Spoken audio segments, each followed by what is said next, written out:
Welcome, quilters! Today I want to talk about one of the fun things that we do as an online community, and that is to swap. A swap is an exchange of some item, and you can find swaps online in the quilting world. Instagram is a great place to find out about quilt swaps, and I just finished one up and I thought it would be a great topic for this week's quilting chat, tips and tricks with True Blue Quilts.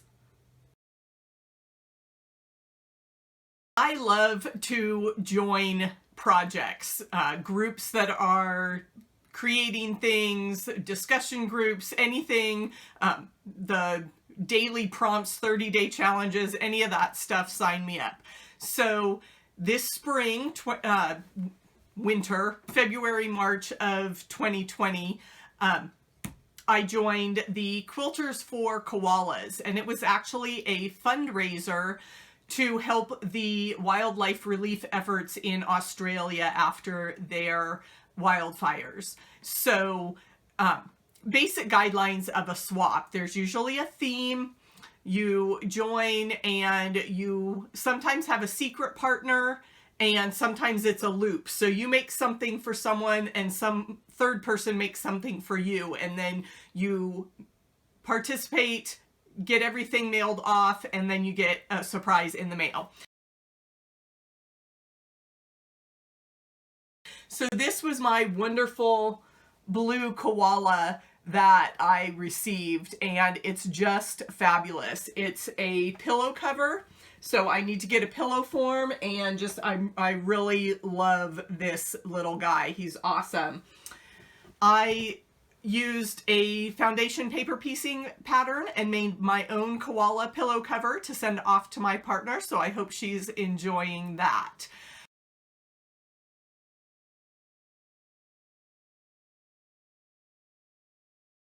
Sometimes, instead of exchanging finished projects, quilters will just swap fabric.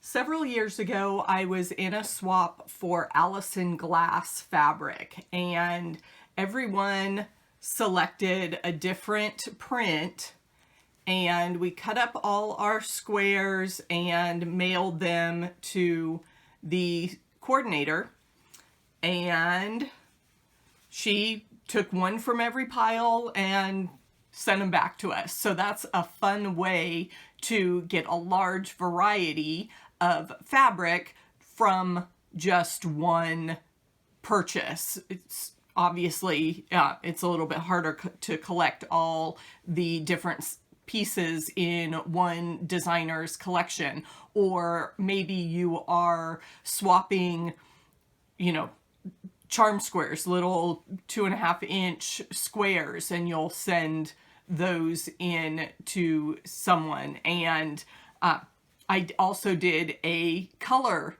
swap so that we were able to everybody signed up for a color. You sent in a tone-on-tone fabric, and you got a great variety to make a scrappy rainbow quilt. So that was a lot of fun as well.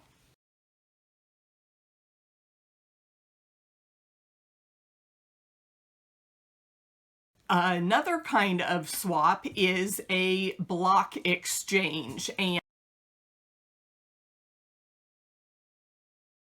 these can get to be very fun and addictive as well if you like making just a few of one type of block. Hexagons, English paper piecing, are always popular. You can make a little flower, keep it a light color in the center, and you can sign it, and then every one that you get back will have that personalization, a true around the world type quilt. There are some websites that host block exchanges.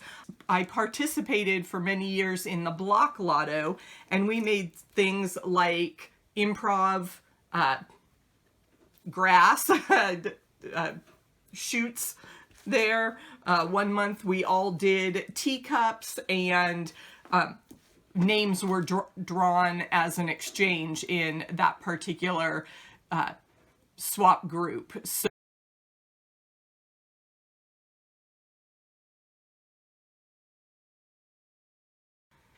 So with quite a variety of ways to participate in a swap, I'd love to hear your experiences. What types of swaps have you participated in? Do you like exchanging fabric, or would you rather see a whole project? Let me know in the comments below. Swaps are a great way to enjoy, experiment, and excel as you quilt. Have you collected some charm squares?